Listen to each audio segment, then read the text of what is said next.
Hello and welcome back to a very special episode of the Cine Club podcast. I'm Rhys. I'm Dion. I'm Billy. And I'm Connell. Today we're discussing Rian Johnson's murder mystery, Knives Out, in anticipation for the third film in the series, Wake Up Dead Man, being released this month. What's so special about this episode, however, is that we're recording it live with an audience. Yeah, there you go. That's it. So, let's get started then. First things first, what did you think of the film? I thought it was pretty good. I really liked it since the first time I saw it. I've got a soft spot for it because I feel like it's the first film that I've ever seen, if that makes sense. It's when it came out in the cinema, it was like one of those ones where, I've got to go and see that. But before that, the only time I would really go to the cinema is to see like a new franchise film So I suppose this is the film that's sent me down that hill towards where I am now, so I've got a bit of a soft spot for it. Mm-hmm.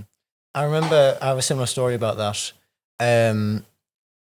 Well, obviously Rian Johnson directed this, and he is the same person who made the very, very controversial The Last Jedi Star Wars film. Yes, and that was the only other film of his I knew of at the time. And so when the film finished, it's directed by Rian Johnson. I went like Rian Johnson, like really loud in the cinema. Be careful what you say next. Everybody like elbowed us. And I was just caught off guard by it. And I'm very impressed with it now. Obviously, it's a very good film. I think it's great. It's fun, funny, smart. It's very rewatchable as well, especially for this type of film. Yeah. Little did you know at the time that he'd also done the highest rated Breaking Bad episode ever. Yes, I learned that later as well. Yeah, I respect him a lot now. He's very good. I think for me, this has been kind of a film for me, which I've not heard of until the sequel was announced. Really? Yeah, I didn't know what Knives Out was. I just knew Daniel Craig was in it, and the Amos and stuff like that. So when I finally watched it roundabout when the sequel was coming out, I was surprised how much I enjoyed it. I honestly found it funny, very interesting, and I'm a big fan of like detective genre, so it was very interesting to see that.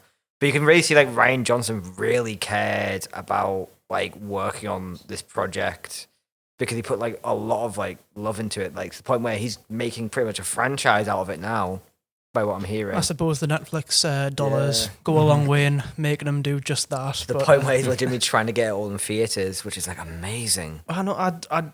When you get a film like this, I don't understand why they wouldn't release it widely into cinemas, but that's just Netflix for you. Because like when Glass Onion came out, I had to go to the Tyneside to watch it for a limited release, and that was only on, I think, 1 or 2 nights, and it's kind of the same with the third one as well. It's daft. But it goes into the whole thing of just modern releasing and streaming and the issues with that, which we won't get too much into here because Knives Out, it got its actual theatrical release, and I'm glad it did. Otherwise, I probably wouldn't have seen it. And it made a bit of money, supposedly. Yeah, but I hope it made a lot of money. It's a good film. Mm-hmm. What about you, Connell? Yeah. Have you seen it before? No, this was my first time viewing it. I knew about like Knives Out a while ago, but I just never got around to actually watching it. But I gotta say, it did not disappoint. I really, really enjoyed it. I'm like the occasional sort of person to go for like the old school detective kind of stuff. I did watch a couple of like the Poirots and stuff like that, that you'd see on ITV or stuff like that, and I do enjoy them. But this was like, it was a good modern take on like the detective kind of genre, I'd say. But yeah. Yeah, totally. It's like a complete reinvention of what you would expect from a detective story while staying true to those tropes. And I think that's why it works so much. It's like it is a proper postmodern whodunit, and that's kind of why I think it's took off as much as it has, especially when you look at the sequels as they go on. Should we open it up to the crowd? What did everyone think then? What did everyone else think about it? All right, crowd, do your best. Yeah, so I had a huge chip on my shoulder about this film because my least favourite genre is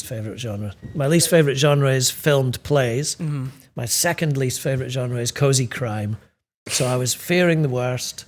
I'd heard that he has a stupid accent and it's, like a sort of postmodern take on Poirot. Yeah. But it was much, much better than that. So I thought it did really interesting things with the kind of predictable country house setting. First of all, it wasn't all that cozy. Yeah. You know, there was a lot of dark satire. You know, the kid's a Nazi, there's Trump references, and, you know, the central character is a sympathetic migrant with a good heart. And, you know, maybe in the end she's a bit too nice. But, you know, it did do interesting things with the predictable.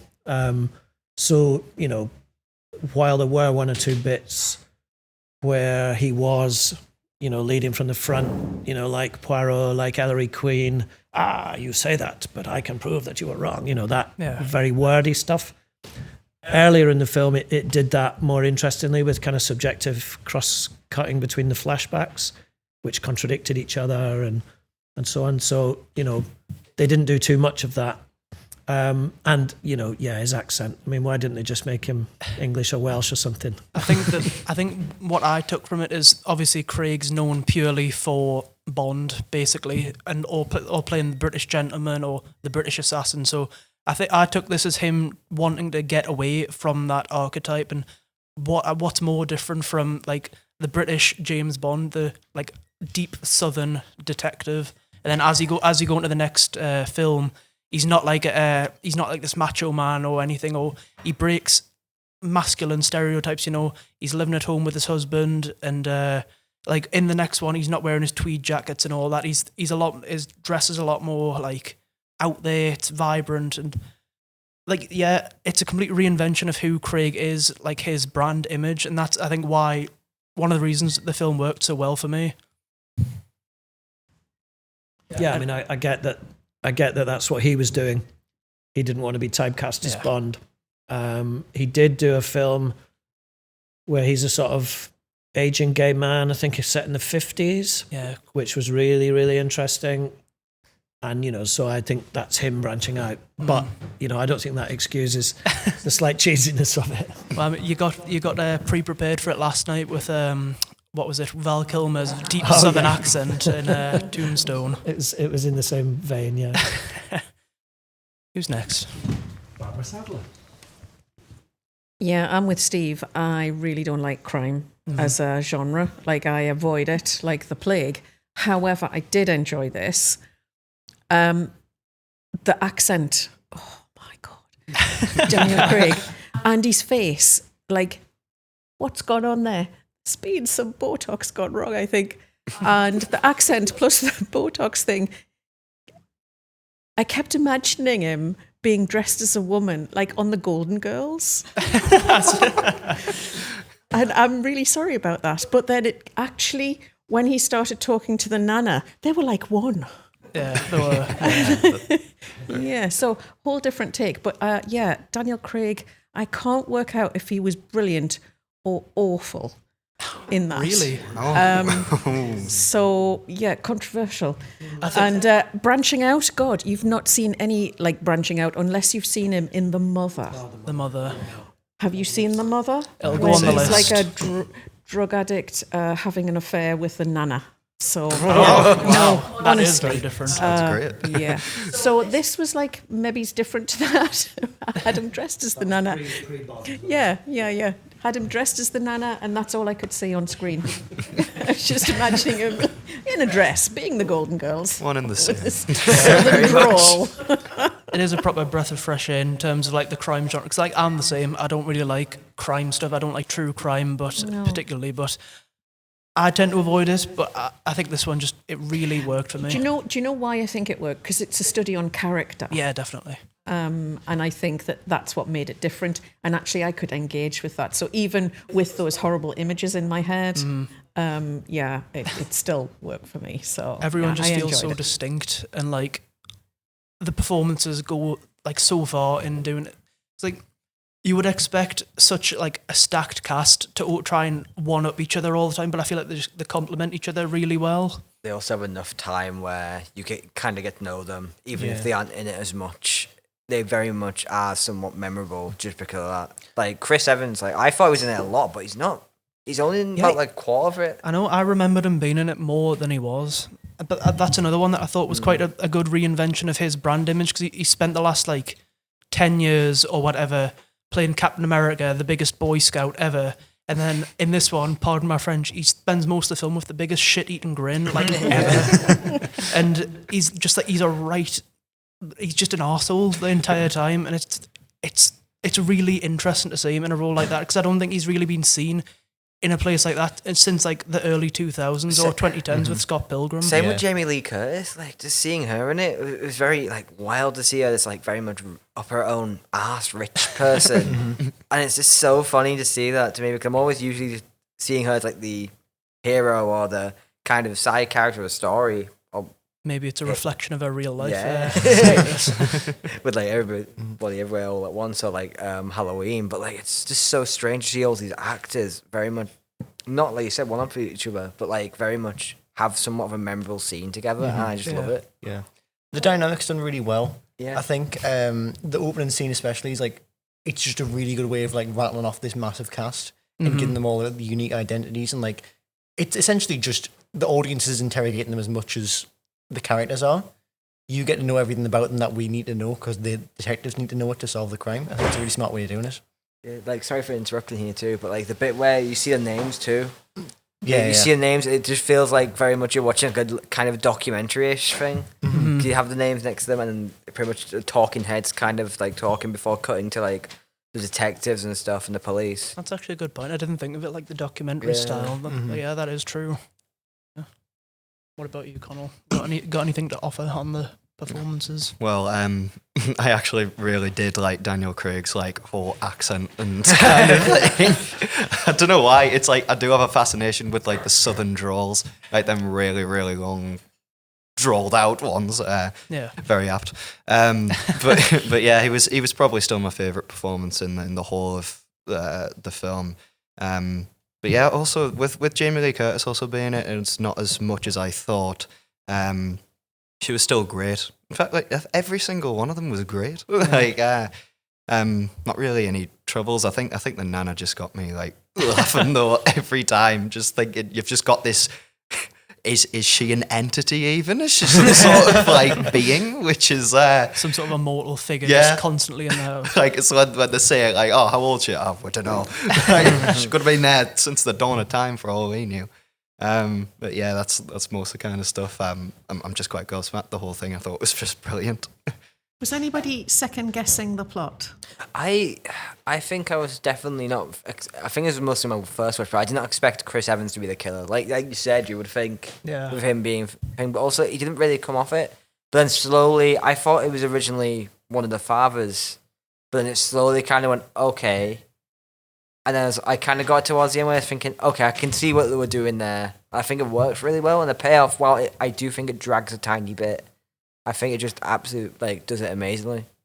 Yeah, I see what you mean. I think that I think they built up enough goodwill with the audience in terms of actually making you think, oh my god, there is no murderer. It's just you're watching Marta try to get away with everything, and then like it just goes on. You think, is there really a murderer? But yeah, I think it does its mystery aspect quite effectively.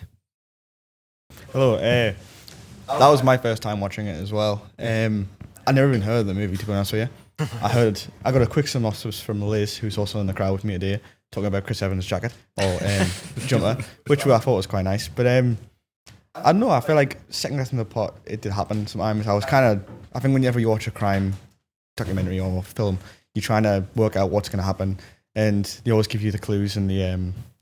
But she couldn't follow any sort of instructions, which I thought was quite good, because he gives her a pretty solid plan of how to get away with it, and then she kind of messes with every turn. She turns out at the wrong point, which I don't think they went back to, except for the footsteps in the mud. But yeah, I enjoyed the movie. I did. I thought it was quite well made. I did like Daniel Craig's accent. Get in. I thought it was quite funny. It was definitely a move away from James Bond, as you mentioned. Yeah. But I did like Chris Evans. I can always see him in that role. And as you mentioned, he was in Scott Pilgrim, and I thought he was amazing in Scott Pilgrim when he played the vegan douche, and it was amazing. So I think he fits quite well in this role. And he did have that grin. He was laughing at the while reading, because he felt like he had it all planned out, which he basically did until it was pulled away from him. Yeah. But I did really enjoy the movie. Yeah. I think it's a proper crowd pleaser. I think that's one of the reasons that we wanted to do it for this live episode because I think it's just one of those films that where like no matter your interest, there's something there for you. Whether it's the cast, whether it's the mystery aspect, the crime aspect, the drama, the comedy, so on. I think like good aspect of it is when you really like turn your brain on and try and be one step ahead of the film at all times. Yeah. Like that makes it more fun, I think, trying to guess what they're going to do, because this is for me as well, because I've seen it before, but not for a very, very long time, so I forgot most of the stuff that happened in it. I just remembered that somehow Chris Evans was the villain and he gets arrested. But getting to that point, like connecting the dots between the start of the film and the end of the film, was really, really hard, and I couldn't do it in time for the film to end. Well, I think it's interesting you should say about it being a crowd pleaser, because I had drummed up controversy before this episode saying that I didn't like this film, and I think I finally figured out why, and I think it's that very reason. I just remember I watched it when Glass Onion came out. I was sick of hearing about it. Everyone was talking about it. I think Netflix had just bought the rights. You couldn't escape it. It was streaming everywhere. It was on at the cinema. My entire friend group were always going on about it. And I used to wind them up because they'd always tell us, they were like, oh, they're so good. They're so good. And I was like, I'll say. And I just like, because I was just sick of hearing about like, Daniel Craig and his foghorn leghorn voice. And like, I think I watched the film in like sort of scattered parts a few times. And eventually I watched it properly. And, like, I remember thinking it was all right at the time, but when a film gets so hyped up and you think, oh, it must be the best thing ever, and then you watch it, it's like, oh, it's all right, but I like it now because I've watched it separate from all of that. And, like, I really enjoyed that. I was like, actually, it's fine when you've not got people telling you about how good it is and, like, really building it up. But, so, I mean, that's I'm glad you've sort of converted me with this screening, and I can be part of the discourse again without just telling you that it's annoying. It is still a little bit annoying. I mean, the voice is annoying, but a little bit, but not ridiculously annoying. I think, like I say in my head, because it was just this other thing, took on a whole different meaning, just constantly going around saying, I say, Anna de Armas is great in that. But there you go. Barbara, I think, is interested. Thank you, person in the crowd we don't know called Jake. I think what we should do is we should get a bit of Daniel Craig's voice as Mr. Blanc and the Golden Girl, Monsieur Blanc, and the Golden Girl woman, and actually put them together and spot the difference. Because honestly, I do think that there's a synergy. Honestly, something is going on there. I kept expecting the guy to still be alive. Yeah. So in my head, obviously I've watched it for the first time today. So in my head, I was kind of jumping ahead with the plot, and I was thinking, he's trying to fix his family. It's actually not about the money for him. It's fixing the people. Yeah. And I was half expecting him right at the very end when they were in the library. They were going to open some library secret bookcase, and he was going to walk out and say, oh, yeah, okay, so she does deserve part of the money, but I'm going to distribute it equally because, except for you, because you tried to kill me. Yeah. Well, they kind of plant that seed early on when I think it's just about the funeral or the will reading where Jamie Lee Curtis is in the bathroom and Michael Shannon comes in and like she says something along the lines of, I just keep waiting for him to come out, and it's like all one big elaborate hoax, like one of his stories or so on. Yeah. And then it's like a big misdirection, I suppose. But honestly, they were leading up to that. And then the bit that he said about the knife, but obviously that came good at the end. Not spoiler. But so there's reasons why I thought that it didn't come out of nowhere. Yeah. I think if they did that though, I probably wouldn't have liked it as much. Like the ending, because there's something that shows that the fact that he just straight up committed suicide just to get away from this pretty awful family he's got, I think that heightens the depth of it. It just makes it a bit better. Like, because I think it would have fell off a little bit if he did walk out and revealed himself. But I think it was more impactful, the fact that he did that. Yeah. No, fair comment. Yeah. Did you have a plan for how he would come back to life or how he would fake his death? Well, because he was a crime writer, it could have been any number of things. So I think, there was so many things. Like, he'd done so many plots himself. He had all the answers, and he was very, very clever, which is actually the thing with the nurse as well. He liked her because she was super clever. Yeah. There was loads of reasons why I thought he might turn up, and I did think he would turn up in the library, and partly like the thing with the knives. I thought that was something, the circle with the knives, but I didn't anticipate the fact that Handsome would try and kill. But then as soon as he got it, I just thought, oh no, that's the toy knife. Ransom, not handsome. That's right. You're getting too clouded up in Chris Evans. He is beautiful. She fancies Captain America. I fancy his jumper. That was a very nice jumper. Very snugly. I mean, he does kind of loom over the first half of the film, and it is a good performance by Christopher Plummer. And obviously, that's part of the self-consciousness of it as a sort of postmodern version of this, where, he is an expert crime writer, and this is a playing out of an expert crime. Yeah. So, so his portrait holding the knife or a knife sort of is there in the background of the kind of interview scenes. And obviously we're getting all these flashbacks of him, breaking the bad news to each of them in turn, and therefore setting up his own kind of pièce de résistance. That's what made me think as well, that he was setting it up. Yeah. And I actually thought that it was him that had employed Monsieur Blanc as well, because I thought he has to employ him to kind of work it all out and show them how awful they are, so that they fix it. That's true, actually, because they do plant that seed earlier as well, where Harland knew Blanc's father or something along those lines. So that's another one where they plant that seed, and it's just a red herring. Yeah, but it's very, very clever in the writing, which again is something, so it's about character, it's clever writing. I enjoyed it, even though it was crime. Even though it was crime. Just to be clear, it's cozy crime I hate, not crime. Seven, Zodiac, Val McDermid adaptations on the telly. So I like the darkness of crime. I like the social impact of crime. What I don't like is, Kenneth Branagh doing a funny voice, pretending to be Poirot as we revisit Agatha Christie for the 49th time. With the weirdest moustache you've ever seen. Yeah. Indeed, yeah. I like those films, ironically. They're all right. They're okay, yeah. That just describes most of Kenneth Branagh's films, though. They're all right. One more observation. So the Don Johnson character, so every time he came on screen, and obviously I was writing notes, as you do, because you're watching it for the first time. I don't know, maybe it's just a thing. But I kept watching it and I kept thinking, I don't know whether it's just because it's like topical and in the news, but every time he was on screen, I thought, does he look like Jeffrey Epstein? They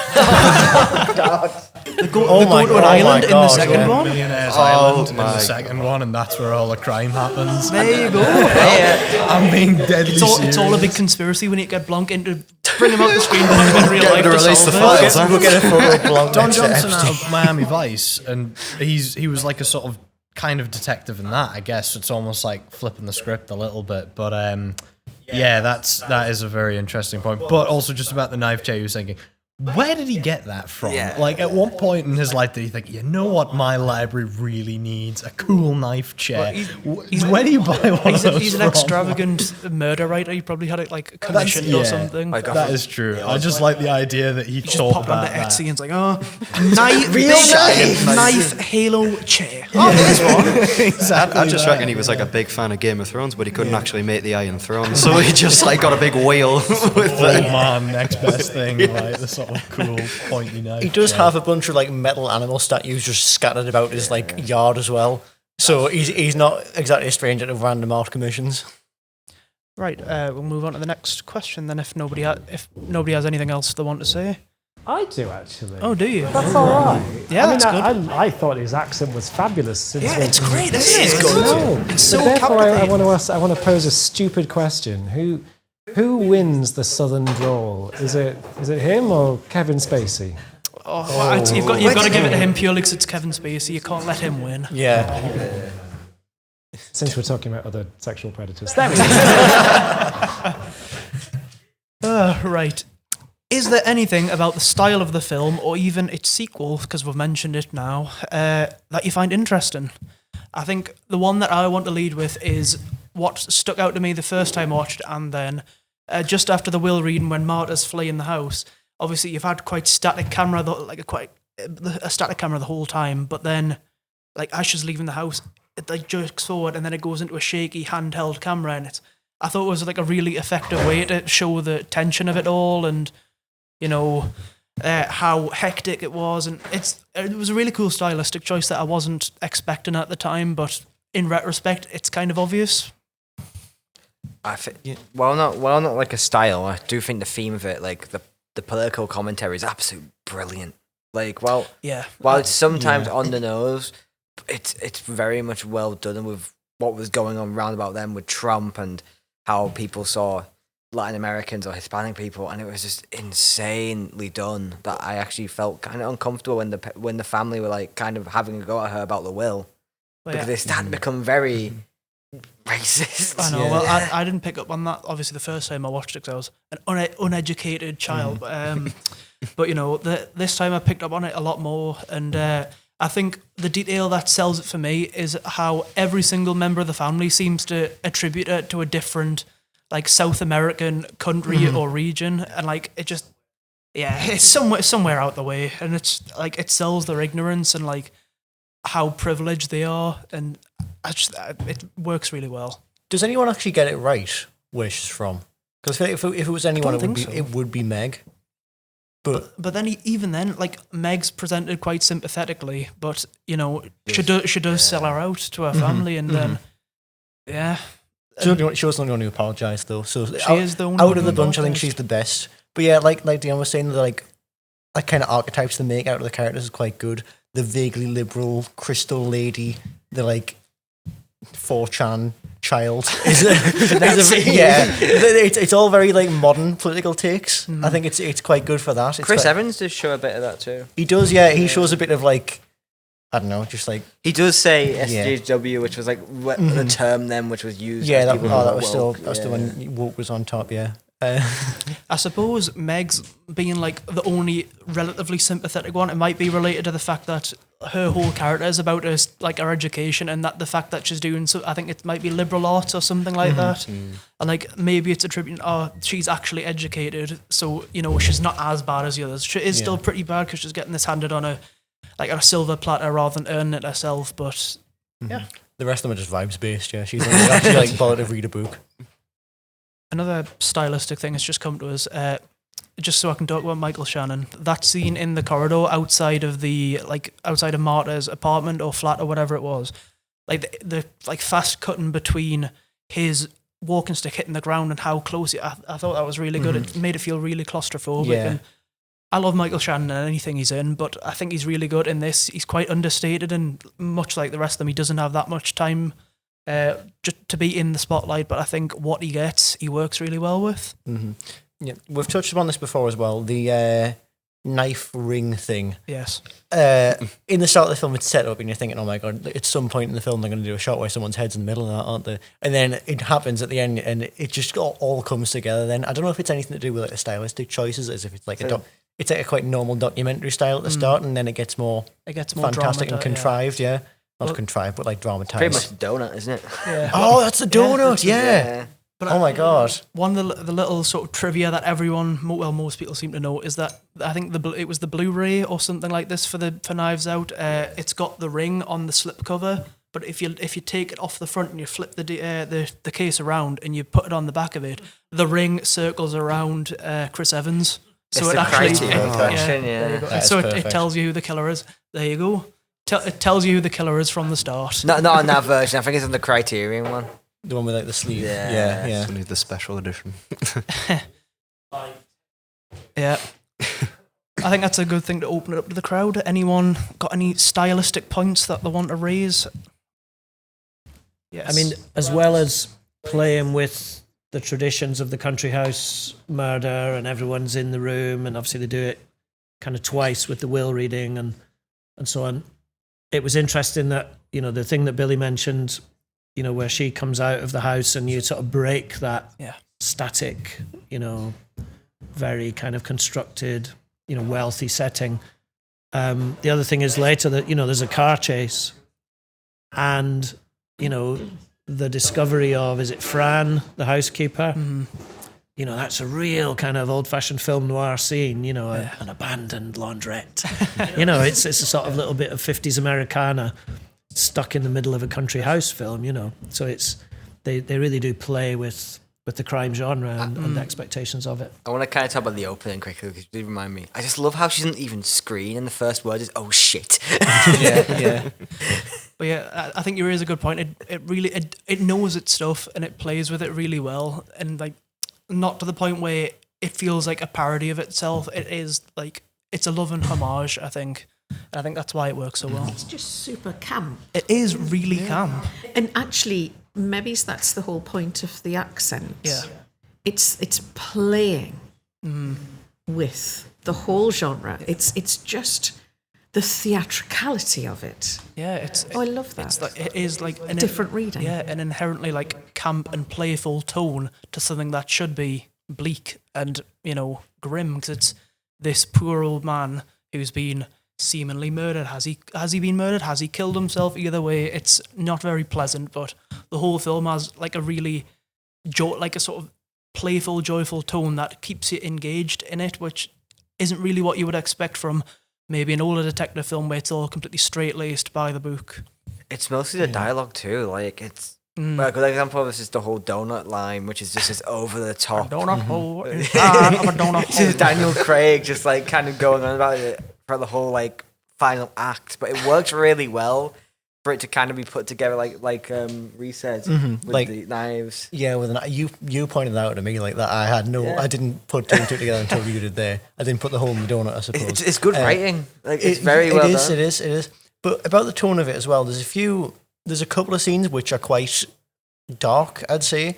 I feel like when Marta Rios accidentally not killed the guy, yes. I just call him the guy anyway. When she's like there's like a genuine like sadness and like panic on her face. That's her friend. It's quite emotional, and also Fran is like dying. That's quite. It's the darkest scene in the film, I think, both visually and thematically. And then they kind of like gloss over it at the end. I feel it's used as like a plot point more than like a tragedy. You know, like. I do think if they did make it a tragedy though, it would probably kind of make the film kind of go a lot longer than it should be. And also I think it would just be tonal whiplash more than anything. Yeah, it definitely. Yeah, this is not the story of the murder of Fran, I suppose. Yeah. I feel like that plays with the whole cozy crime thing though, because like you say, like they gloss over it like it's nothing, and they are sort of dark, but it's like this is playing on a genre that you know, you come home and your mom's watching it and it's like somebody's died and they've been stabbed like 28 times and they're like, ooh, interesting, sitting with a cup of tea, you know. It's like that kind of like, you know what I mean? Like it's that kind of idea where it's like, you know what you're in for. And it's like if you know, as Steve was saying, there's other examples of films that are crime films where it's like, oh, this is brutal, this is awful, but it's all in the presentation of it. Like this could, you know, somebody could reframe this quite easily to be like a David Fincher film or something like this, but it's not that. It's like it's playing on the fact that it's like, you know, it is just like a sort of campy drama, and it's like, and you know, people are dying and it is quite intense, but it's like it's fun. And I mean, the bit with, I'd forgot about him, Benoit Blanc, when he sat in the car and he's got his headphones on. And he's like, you know, he's like just jamming out, and he's like, oh Lord, like he's not even swearing or anything. It's like, you know, and even that kind of speaks to how much faith he has in her as a character, because like anyone else in that situation, he probably would have got in trouble from the police for like letting her go off, like, you know, instead of following them, and like, but he takes a chance because he has faith in her and he sort of believes in her as being a good person with a kind heart. And, you know, it's that kind of idea. It's, it speaks to the better side of the situation, I think, rather than focusing on the horror of it and how grim it could be if you were watching it on Fox News or whatever. So I think that goes back to Rian Johnson's style of writing. I think it works really well here because it's playing with genre tropes and it's an original concept. It's not tied to anything. Because if you go back to The Last Jedi, you can see a lot of the same writing styles in that film with the comedy and the random bits of levity and, literally, I think one of the plot lines in it just equates to nothing. And, like, that's supposed to be, like, quite groundbreaking, but it doesn't work because it's playing, it's in an established sci-fi, but not just that, and it's in an established series. And also you said about the tone, like, I do think with that it's just tonal whiplash throughout and through compared to Knives Out, which balances that tone really well. And even the darkness, I want to kind of talk about this, but when he slits his throat, you do see him slit, but you don't see any blood or anything. No, it's no like a brief violence. flash. But I think it works. It works quite well here, and I don't mind The Last Jedi as much as other people seem to despise it. I didn't really like it as much when I first watched it, but I've come around to it. I can see merit in it. It's not my favourite thing ever, but like, I definitely think the writing is the biggest drawback of The Last Jedi, which is weird because I think it's the biggest strength of this, and it's the biggest strength of Glass Onion as well. And yeah, it's really weird. It's like a proper, I don't know, a paradox because like it doesn't work here, but it really works here. But it's the exact same thing. But I think it's interesting that it's like, where else would you have seen a film like this? Like, even at the time when this came out, it's like you say, it's not a franchise thing. You were saying about going to see it at the cinema. I mean, it's a shame you don't get that anymore because they're just Netflix fodder now, which is like, and they've got a reputation. But like, I remember it being a big thing at the time. Like, everybody was like, whoa, like Jamie Lee Curtis is in this, and there's like the massive cast and like. But yeah, it's like you kind of like, I respect the fact that it's like a totally original thing and it's different. But you don't see that as much anymore. Just an original story with a load of new characters being played by pretty well-renowned actors. But so no, it's different. Oh, that was the other thing I was going to say as well. The fact they draw attention. They say this place is like.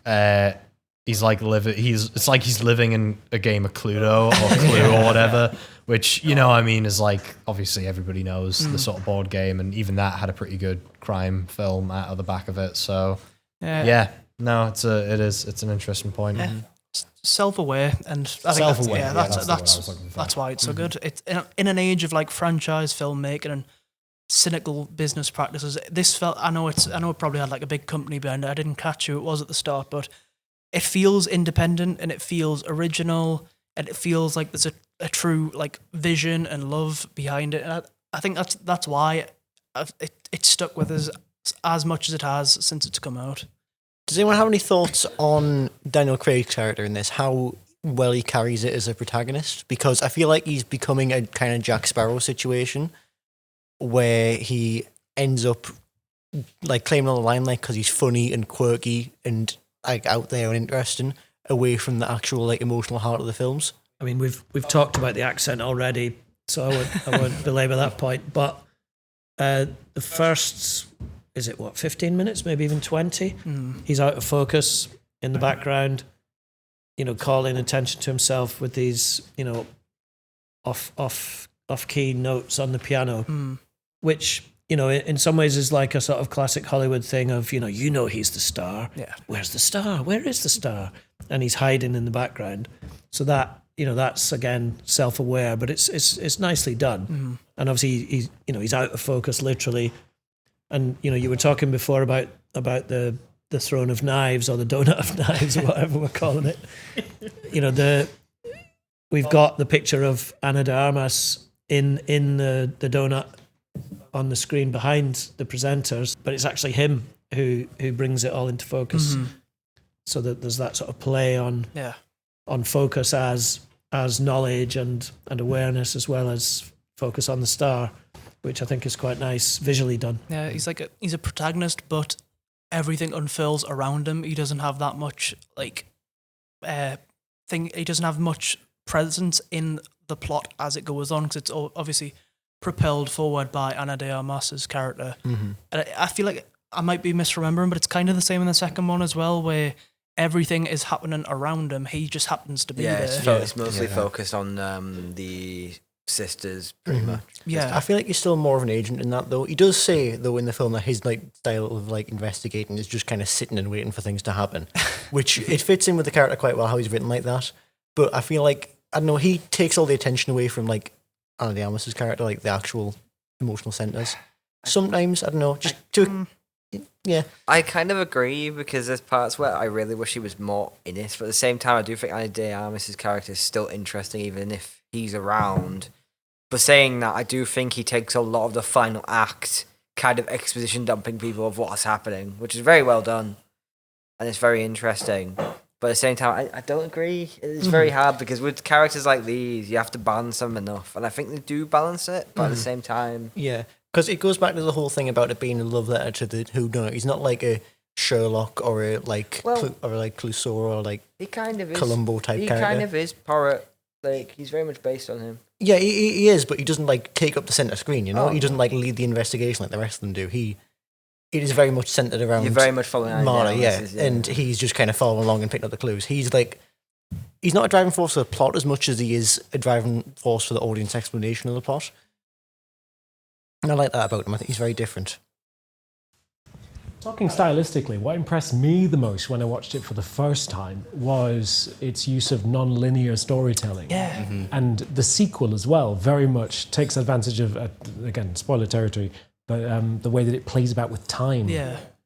How did it play? Did that work for you in the sense of time? I think it really works. I was talking briefly with Steve about it before, but it reminds me a bit of Rashomon, where it's all these different perspectives on the same event, but details are changing depending on who's telling it, and is this actually what happened? Is it not? And the way it jumps around all over, it aids in that mystery. And I thought it really worked. Do you have anything more to say about Glass Onion at all? Glass Onion. I do have one thing I want to say about that. Go ahead. I don't think it's as good as the first one. I agree. I can't quite place why. I think for me, it's that the characters are interesting enough, but it does kind of boil down on, hey, look, celebrities. Compared to this one where it doesn't feel like that, because you have actors like Jessica Henwick or I'm trying to think who else in it, but Dave Bautista and stuff, and it's very much more polarized on celebrities and the celebrity culture. But I don't think it does it as well as the political commentary in this film. You're saying it's more an actor, a vessel for the actors and the star. That's what I'm worried about persona. the third one, because you get Jeremy Renner in this. That's the strange thing about having Renner in it, because they actually referenced Jeremy Renner, the actor, in the second one, but now he's in the third one as a character. Yeah. So I guess we'll see if they even acknowledge that. I think Netflix is quite a bit to blame for that with the whole star power thing, because they want people on the streaming service. It's very much a financial thing. Yeah. And I think as a film as well, it's just not as tightly paced and well crafted. It's still good. Don't get us wrong. It's still a good film, but just not as perfect as Netflix. That's why I'm kind of excited for the third one, because it seems like they've tamed that down with getting pretty much British actors too, like Andrew Scott and stuff like that in it. But it just feel like they're taming it down a lot more compared to getting big actors, which were popular then. Like you stated earlier, Billy, to me, they had Ashley Lambert in it playing Among Us. Yeah, that was the weirdest thing ever. It was just it cuts to Benoit Blanc in the bath on his laptop playing Among Us, which is a detective game with Angela Lansbury, and I'm sure she died a month or so after the film came out. It was her last role was playing a video game with Daniel Craig in the bath. Which sucks, because I remember this telling me also this. I wish she was in it as a character more. That would have been such a lovely. Homage,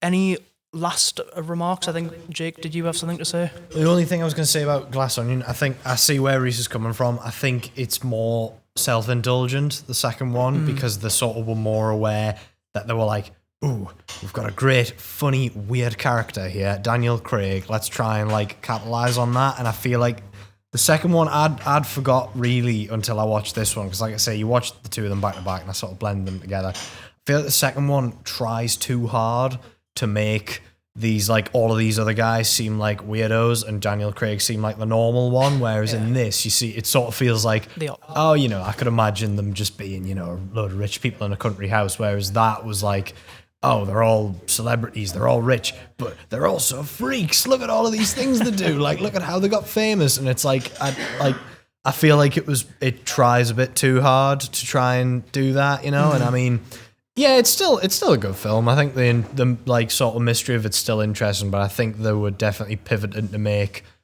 Benoit Blanc like he's like the poster boy, this whole thing. This is the reason you're watching it is for him, not so much for the mystery. That's what I'm kind of worried about the third one. Yeah, they run the risk. Like I said, I'm kind of excited, but also scared because the actors are there. But then you have Daniel Craig coming back, and it's like favouring franchise over like James storytelling and character. which is the Netflix problem, which you see with like Squid Game and Stranger Things and stuff. So I'm worried they could make it like that. But I'm not that worried. When I woke up this morning, I hated these films. So I've been converted. So yeah, that's kind of my only thing, I guess. But there you go. I'll need to get watching the other ones then now, because of how I enjoy it. The third one's out in like a week or two. Yeah, 2 weeks in time size. I'm looking forward to. Any other last remarks before we close things out? Nope. All right then. I think that's all the whodunits we've got time for today. Elementary, dear Watson. Thanks for joining us on our first ever live episode. And also thanks to Diego's for putting up with us. You have a lovely venue. Make sure to check out our Instagram, TikTok and Facebook pages for more Cineclub podcast content and updates. As always, this episode was recorded and produced by us, the Sunderland University students, as well as being edited by Emily Main. A special thanks goes out to Steve Cannon, Barbara Sadler, Jay Sykes, Richard Berry and the rest of the lovely staff that made this happen. A reminder that our 4 detectives this week have consisted of me, Billy, me, Connell, Me, Rhys, and me, Dion. This has been a Cineclub production for Spark. Thanks for listening. and thanks for coming along.